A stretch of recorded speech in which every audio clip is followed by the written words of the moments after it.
Well, happy Mother's Day if you're celebrating this morning. I wonder if you had a similar experience to that. Perhaps you've been a little bit underwhelmed by any gifts that you've been given this morning. Or perhaps you've experienced being overwhelmed by an extravagant gift. I love it on a film when, there's like the dad dangles the car keys to the teenage child and the keys to the car, and the car is on the drive. Maybe the car doesn't look quite like this one for a teenager, but the car's got a big bow on it. No, I've never seen that in reality, but it seems to happen on the films a lot. This extravagant gift. Or on Instagram, maybe this is just my feed, but I seem to watch a lot of films where there's a child and they've got this box and they open it up and inside there's a kitten or a puppy, and you think they're going to be so excited by receiving this, but they just burst into tears because they're just so overwhelmed by this thing that they obviously really wanted to have. Well, I had a gift given to me last Christmas. I've brought it here with me in this box. Now, you might not think this is very exciting, but it's some soap. My daughter Phoebe gave it to me. It's grapefruit and mandarin. Not, what was that thing? Pomegranate and hummus. Not that. White company, very expensive. And she gave it to me the Christmas before last, and it smells really lovely. It's really nice. And it's pretty different to, this is the soap that we buy as a family from Costco. 5 litres. So this is like a 20th of the size, but they're about the same price. And so Phoebe got me this, and when she came at Christmas this year, she was really disappointed because she looked and she said, "Look, Mum, you've never even used it." And I was like, "Oh, it's too nice to use." And she was like, "Yeah, but I haven't bothered buying you something like that this year because I know that you'll not use it." So actually what I've been doing since Christmas is having it, because it's got such a lovely smell, and the smell really kind of lingers on your hands. So like if I'm going out and I'm going on a long journey or something, I'll use it just before I go to the loo before you go out or whatever. And I use this soap because I know that the smell will linger on my hands for an hour or so, which is really lovely. Giving gifts is Phoebe's love language, but we all like to give and receive gifts, and on days like today, Mother's Day or Christmas or something like that, it's really nice to give gifts and to receive gifts. Giving gifts gives us an opportunity to show love, devotion, and gratitude. So we're giving gratitude to our mums today, aren't we, for all that they do for us. I think as people, we're hardwired to give love and devotion. Sometimes we'll give that to people that we know, our friends or our family. Sometimes we give our love and devotion to something that's a thing, like a football team or following a celebrity, or it might be our jobs. We spend time and energy and our money on giving love and devotion. And I think as Christians, God created us to give love and devotion, to worship him. We worship him. We've been singing songs this morning, haven't we? It's not because God's some kind of, egotistical maniac who demands that everybody worships him, but because he knows that it's beneficial for us. When we give gifts, when we show love and devotion to people, then it makes us feel good. We feel good. I think that we have a choice in life. We have a choice as to who we choose to give love and devotion to, and how we choose to show that love and devotion. And today, we're going to be thinking a little bit about a lady that we read about in the New Testament who showed her love and devotion to Jesus in an extravagant way. Now, if you're thinking, oh, this is the point where I'll just start doom scrolling because I'm not interested in what it says in the Bible, then I encourage you to kind of listen in for a little while, because I think that the lessons that we can learn from this lady can help us all in whatever circumstances and whatever we believe. So the lady that we're going to be thinking about this morning is called Mary. Now, it's not Mary who was Mary, the mother of Jesus. This is Mary, who was a close friend of Jesus. She had a sister called Martha, and she had a brother called Lazarus. And we read about these 3 friends of Jesus in the Gospels. These are the accounts, the biographical accounts of Jesus' life. And we haven't got time this morning to go into everything that happened with them. But just a few weeks before the event we're going to look at, Jesus actually raised Lazarus from the dead. He'd been dead for a few days, and Jesus came and his heart was moved, and he raised Lazarus from the dead. Now, if my sibling had died and been raised from death back to life, then I would be pretty awestruck by Jesus as well. And so we're going to read a story of what happened. And we're going to read it from Mark's Gospel. Now, Mark was the sort of apprentice of Peter, and Peter was one of Jesus' followers. So Mark wrote down, we think, that Peter's story of being with Jesus. And so we are going to read this. Now, if you are doing the Bible reading, there's a group of us who are reading through the New Testament this year. This hopefully will be familiar to you because we started the year reading Mark.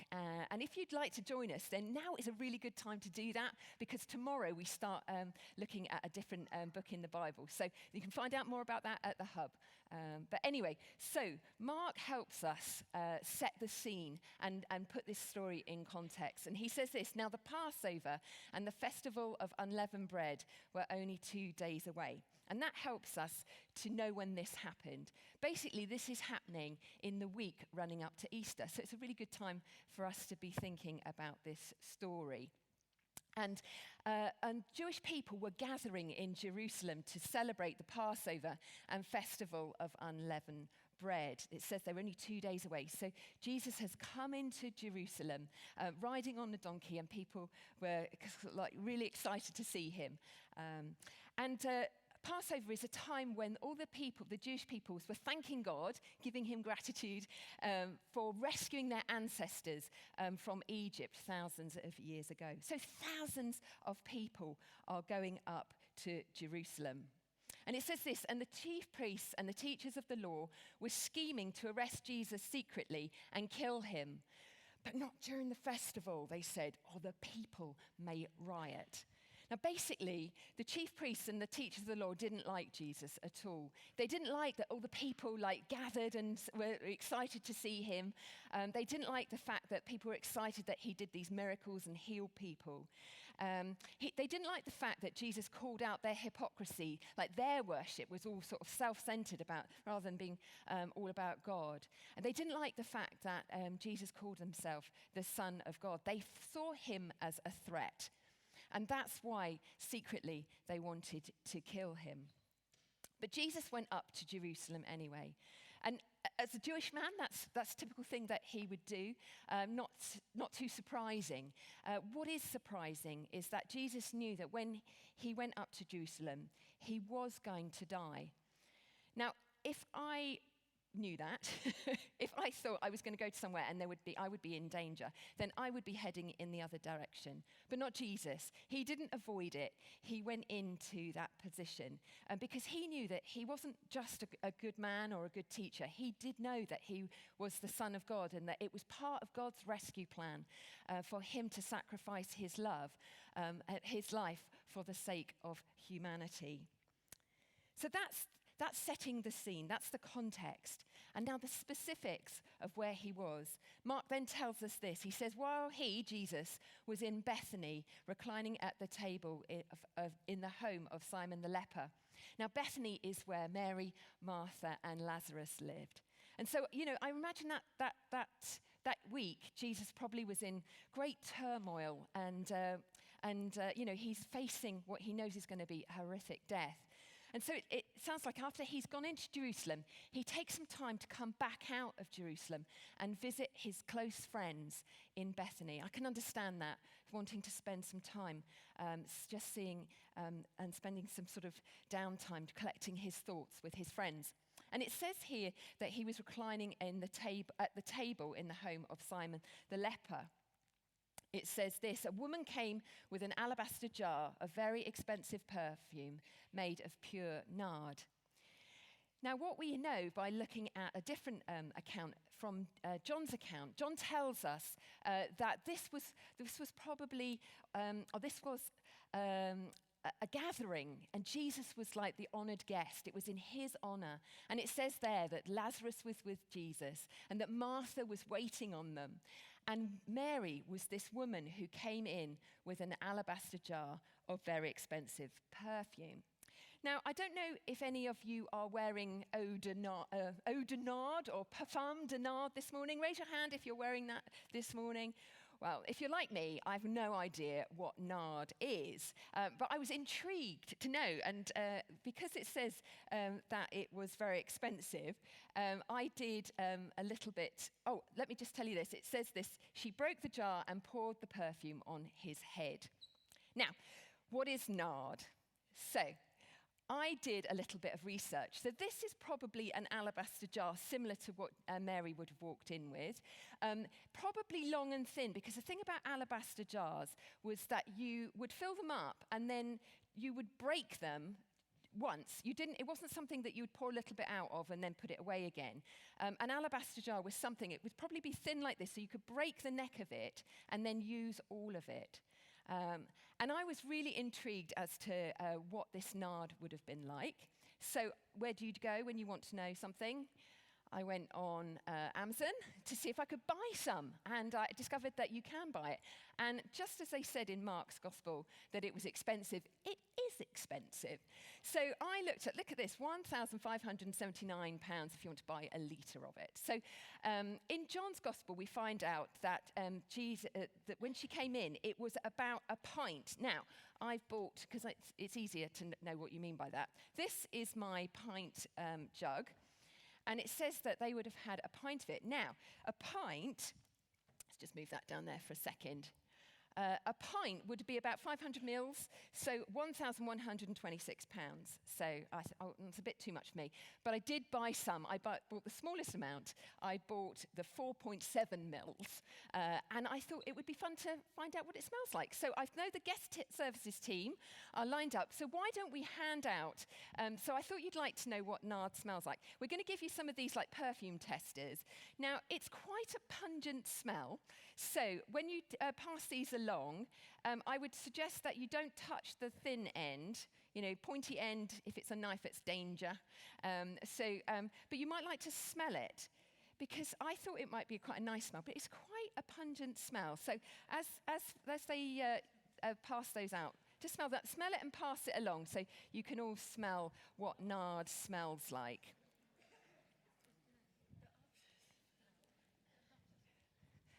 Who's in favour of nard? It's not the nicest smell, is it?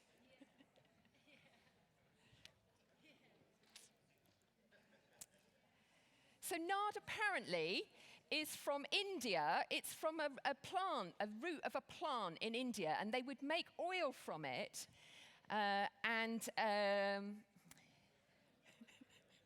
Ooh, I knew I'd lose you.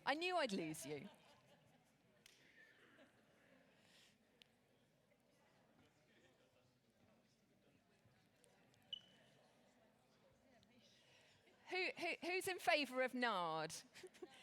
Do you like it? Who likes it? Who doesn't like it? It's a bit medicinal, isn't it? Let me tell you a little bit about nard. It's from India. So that's why it's expensive. It's expensive for us, but it was super expensive in Jesus' day, because, you know, a boat from India over to Palestine in those days would have cost a lot of money. We found out that it would have been a year's salary. That's like 24,000. I think, you know, 1,000 is quite a lot, but 24,000 pounds worth of nard that Mary came in with. And it says that she poured it on Jesus' head.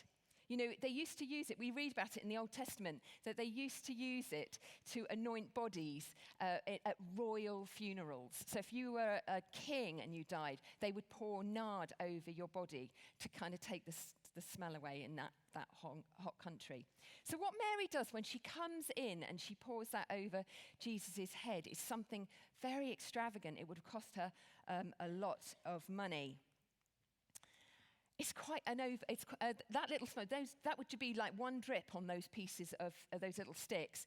But we're talking about a pint. Now, I said I didn't buy the nard, but I just want you to know what a pint of something. This is olive oil or corn oil or something. Olive oil. This is what it would have been like for Jesus to have that nard poured over his head. It would have gone on and on and on. And it's oil, so it's not sticky. It's not like having water poured over your head. This is a pint of nard, let's pretend, being poured over Jesus' head. Now, I need a volunteer. I don't really. Don't worry. Be fun though, wouldn't it? I've got a towel here because it gets a bit sticky. Oil is sticky, isn't it? And can you imagine? I want you to imagine the scene. You know, that oil has gone over Jesus' head. It's in his hair. It's on his body. It's going all over his clothes. Jesus must have stunk. And the smell that we read in John's Gospel, it says the smell filled the whole house. So let's read on a little bit next. Some of those present were saying indignantly to one another, "Why this waste of perfume?" Oh, I'm getting the smell of it now. "It could have been sold for more than a year's wages and the money given to the poor." And they rebuked her harshly. So Mary comes in and does this thing, and she gets criticized and rebuked for it. I think actually I might have been one of those people, thinking, why? We could have sold that and given the money to the poor. That was something that they used to do at Passover. They would give offerings of money to the poor. John's Gospel tells us one thing extra. He says one of his disciples, Jesus' disciples, Judas Iscariot, who was later to betray him, objected, "Why wasn't this perfume sold and given to the poor? It was worth a year's wages." He didn't say this because he cared about the poor, but because he was a thief. As keeper of the money bag, he used to help himself to what was put in it. Judas, this was a missed opportunity. He wanted to skim off a percentage of the profits. But Jesus sees through those people. He sees through the motive behind Judas' comments. And he says this. He says, "Leave her alone. Why are you bothering her? She has done a beautiful thing to me. The poor you will always have with you, and you can help them anytime you want. Not just at Passover, anytime you want. But you will not always have me." To Jesus, what Mary has done is a beautiful thing.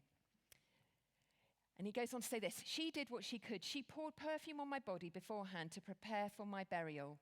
Truly, I tell you, wherever the gospel is preached throughout the world, what she has done will also be told in memory of her." And that's exactly what we're doing this morning, isn't it? We are thinking about Mary and what she has done. We don't really know what was the motive behind why Mary did this thing to Jesus, in terms of why did she pour nard, this funeral oil, over Jesus? You know, Jesus hadn't kept it quiet what was going to happen to him. He did keep telling his followers that he was going to go up to Jerusalem and he would be killed as a sacrifice. And the rest of the followers didn't really believe him. But I wonder if Mary was the one person who truly did believe him and understood that Jesus was going to be a sacrifice. We know from other stories that she sat at his feet and listened to his every word. I wonder how that whole thing makes you feel when you're sitting here listening to it.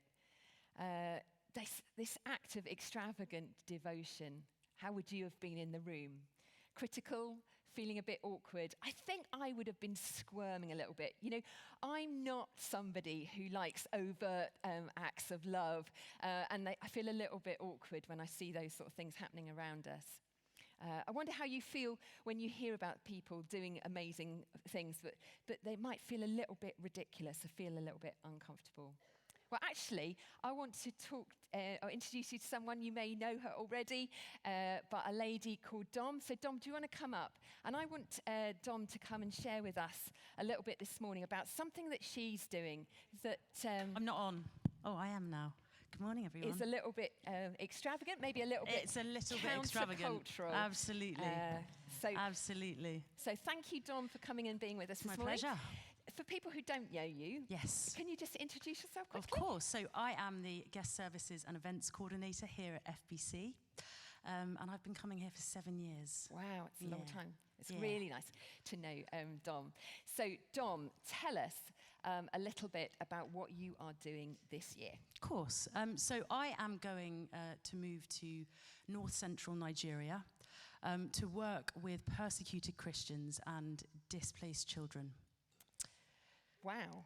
So tell us a little bit about why you are doing that, Dom. Because I really have a heart for the persecuted church, but also I it's my way of devoting my life to Jesus. And I really strongly believe that, that these people deserve to have the hope that we have, and to know that they are known and loved by our Heavenly Father.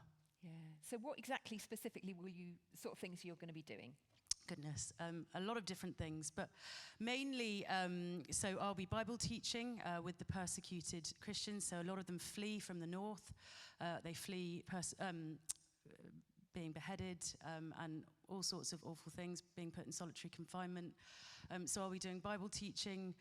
We do a lot of discipleship programs. We also teach the children key skills, so key life skills. A lot of them don't have parents anymore, so there's not much hope when you live in northern Nigeria of really getting anywhere if you don't have a family. So I'll be working with children as well, which will be a real blessing, discipling them, guiding them, that kind of stuff. So, wow, yeah. That's amazing. And are you going to get paid lots of money to go into, it sounds a bit dangerous, so it's danger money, do you get paid that? Danger money, absolutely not. No, so the way that it works, as a missionary, I have to self-fund this. So I am appealing to the church and to friends and family to help me raise money for this trip, essentially. Yeah. Tell me, what kind of feedback have you had from people when you tell them what you're doing? Well, I've had a lot of criticism and concern, and naturally, I understand that, because it's not, the normal thing to do to move to northern Nigeria, where it is incredibly dangerous. So I've been discouraged, but I've also had a lot of encouragement, Rachel, which has been, good and exciting. And I am expectant, so to see what the Lord does. He goes before me, so yeah, I'm That's amazing. encouraged. Yeah, brilliant. So how can we support you?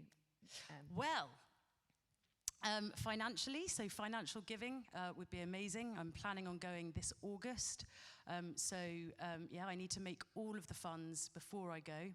And also prayer. Prayer is absolutely integral for this. So just prayer for preparation, for provision, for the Lord to guide me and prepare the people as well that I'll be ministering to. So there is more information on our website. It's finchampstead.com /Dominique. So that will give you a little bit more information and some links to how you can get involved in this. So partnering with me on this mission. Yeah. And you've told me before that we could support you practically. Give us the one thing that could be something that we could all If anyone is up for sending me Marmite, that would be great. Marmite, cheese, wine? No, maybe not wine. But yeah, that would be wonderful. I don't know about cheese all that way in the. Yeah, might be a actually, bit it might be overly matured. But maybe not. Wine and Marmite sounds perfect. Yeah.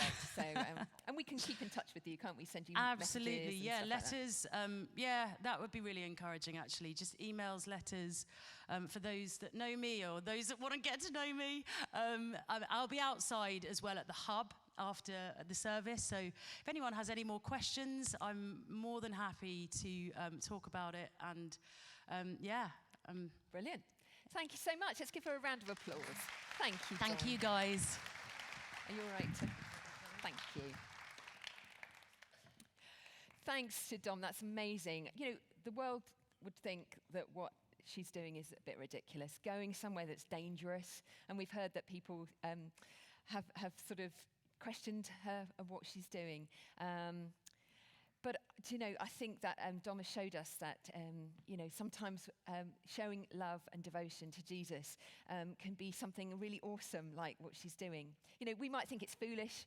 We might be in awe of her, we might feel a little bit guilty, but we can all support her by praying for her, maybe giving financial, send a bit of Marmite or something like that.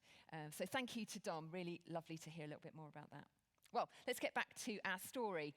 And what we discover is that this act of love and devotion that Mary has done, what Jesus thinks is beautiful, is like the final straw for Judas. He can't take any more. And it says, then Judas Iscariot, one of the 12, went to the chief priests to betray Jesus to them. They were delighted to hear this and promised to give him money. So he watched for an opportunity to hand him over. And the deal that Judas does with the chief priests leads to the arrest, the torture, and the eventual crucifixion of Jesus. So he's left the room. But I wonder what it was like in that room for the rest of the evening with that overpowering smell of the nard. What was it like for Jesus, the honoured guest, as he had this nard in his hair, on his body? That smell would have started to linger on him. A little bit like my soap, but for a bit longer, to have that pint poured over his head. You know, in those days, they didn't have showers. Water was too precious in such a hot climate. So the next day, he'd woken up and that smell would still be lingering in his hair. The day after that, when he shared that Passover supper with his disciples, with his followers, that smell would have been lingering in his hair and on his body. As Judas went out to betray him, that smell would have lingered on his body. As he went into the Garden of Gethsemane and pleaded with God, please don't let me have to do it, this thing that I've got to do, that smell would have been lingering on his body and in his hair. When he was arrested, when he was tortured, when he was stripped, when he was beaten, when he was spat on, that smell would have lingered in his hair. When he hung on the cross, when he was there all alone, abandoned by his friends, saying to God, why have you abandoned me? When he was separated, the one thing that he would have had was that smell lingering in his hair. As he faced his own act of love and devotion for people, then he would have had that one tangible thing with him, the love of Mary. In his darkest of dark places, that would have been an encouragement when he needed it most. Perhaps the band would like to come up. We're coming to an end. We said at the beginning, didn't we, that we have a choice of who we give that love and devotion to and how we choose to show that love and devotion. And here we are on Mother's Day thinking about being grateful for our mums. But we can ask ourselves the question, how do we show love and devotion extravagantly to the people around us, our friends, our family, but also for people that we've never met? How could we bring beauty into dark places, hope into the darkest of dark? You know, if you've not heard about this story before, maybe you've never really thought about the Bible before, you might think that what we're talking about is all a bit crazy. You might think that Mary was crazy. You might think that what Dom is doing is crazy. But both those two ladies have experienced life change because they've experienced the love of Jesus and the forgiveness that he gives because of that death that he gave us on the cross. He overcame death. And he was resurrected. And we can all experience that too. And if you'd love to talk more about that, I'd love to talk to you about that, or Chris, or Dom, or anyone up here on the guest services team, or the person you came with. We'd love to talk to you about that. But if we're followers of Jesus, I wonder what it means for us. You know, how do we show our love and devotion to Jesus? Does it look like this, or does it look a little bit more like this? You know, the sort of just the stuff we use because we have to. You know, how do we show our love and devotion to Jesus, to show our gratitude for what he's done for us? And I know that there's people here who do amazing things for people in amazing ways. But maybe we need to just ask ourselves a few soul-searching questions. You know, do we need to be a little bit more like Mary, who was willing to do something in front of people to admit how much she loved Jesus, even though she got criticism and rebuke for it? Perhaps we should be baptized, and we've been thinking about it and putting it off. Perhaps this is your moment, your little prod to say, yeah, I'd love to be baptized. Perhaps we need to stand up and defend people, just like Dom is doing in Nigeria, people who need defending. You know, if you are a follower of Jesus and it's not really moving you, then maybe we even need to ask the question, have we really truly grasped the magnitude of what Jesus has done for us, his sacrifice for us, the fact that we have forgiveness and that we experience his love? You know, I love this story about Mary because she gave this act of love to Jesus, her devotion and gratitude. But actually, what she didn't know was how much more it did for Jesus. He knew it was a beautiful thing, and it did go with Jesus into that dark place. And we might be like that. We could do just a small thing to help someone, and it could have a massive impact. So before we sing our last song together, let's just pray together now. Father God, we thank you for what you have done for us. We thank you that you showed love and devotion to us, that while we were sinners, while we'd done wrong things, you were willing to die on that cross so that we could be reunited with our Heavenly Father and experience forgiveness. We thank you for that. And Lord, just pray that you show each one of us ways that we can practically show love and devotion to other people, that we can bring light and hope into dark places. Thank you for the opportunities that we have, and show us more that we can do in these coming days and weeks. In your name we pray. Amen.